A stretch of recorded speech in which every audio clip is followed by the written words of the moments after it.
songs that told our stories, the music that made us fall in love. This 2026, relive the golden era of OPM with the maestro himself, Ray Valera. Every lyric, every note brings back the memories we'll never forget. Join the maestro Ray Valera as he serenades Canada with his greatest hits, songs that shaped our hearts and our stories.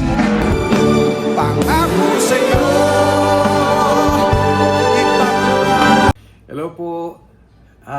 Kamusta po kayo? Ako po si Ray Valera. Magbatiin ko lang yung mga kababayan natin dyan sa Canada, sa Grande Prairie. Sa March 8 po, magkita-kita dyan sa Jackpot Grill and Event Center. Yun. Jackpot tayo dyan, ha? Kita-kita po tayo. Love you guys! Kahit maputi na